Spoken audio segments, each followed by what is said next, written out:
Un tā šodien mēs kaut ko noliksim malā. Sveiki! Šodien tev gribu parādīt vienu interesantu rīku. Ļoti vienkāršu, primitīvu, bet manuprāt viņš ļoti labi varētu noderēt mācību procesā. Rīka adrese ir treeofknowledge.org. Kas tas ir par rīku? Redzam, ka mēs uzreiz redzam ekrānā domu karti, jeb struktūru karti, un ko mēs ar viņu varam darīt. Mēs varam ierakstīt šeit jebkuru vārdu.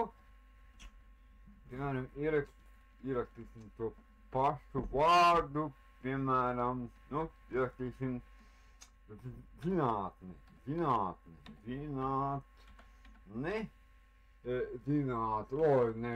bet zinātne. Un šeit mēs varam ierakstīt jebkuru valodu, kurā mēs gribam šo te domu karti, jeb struktūru karti izveidot. Un spiežam OK. Mums tiek uzģenerēta domu karte, kur ir zinātne, un tad mums ir dabas zinātne, sociālā zinātne. Spiežot uz jebkuru no šīm sadaļām mēs varam iegūt papildu informāciju labajā pusē, kur mēs varam par terminiem palasīt, kurš termins ir. Ja? Sociālā zinātne un visi termini mums ir uzrakstīti. Jā, šis rīks ir veidots izmantojot mākslīgo intelektu. Šo te labo pusi mēs varam minimizēt un varam uz jebkuru sadaļu nospiest. Antropoloģiju, kas tas par dzīvnieku, antropoloģiju, un atverot šeit labo pusi vaļā, mēs atkal varam par antropoloģiju uzzināt informāciju, kas tas tāds ir. Mīnus šim rīkam ir, kad šai informācijai, kas šeit labajā pusē ir, viņai nav atsauces. Bet, piemēram, kādām vajadzībām šis rīks varētu ļoti labi noderēt. Manuprāt, šis ir ideāls rīks, lai, piemēram, mācītos valodas. Piemēram, es gribu tagad angliski apgūt ēdienus.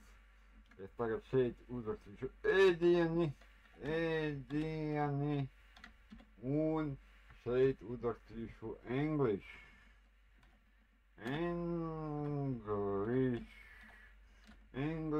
un spiedīšu OK. Un zupas, salāti, veģetāri zupas, un spiežu zupām, un iegūstu vēl kādas zupas, un plus vēl par katru ēdienu varu dabūt papildus informāciju, redzam latvisko zupu, un tālāk varam lasīt papildus informāciju par attiecīgajiem terminiem. Šis rīks ir pilnīgi bez maksas, bez jebkādas reģistrēšanās, vienkārši ieejam adresītē treeofknowledge.org un šo rīku varam brīvi lietot. Lūk, tādu rīku es pie jums šodien esmu atradis, varam pamēģināt, varam lietot.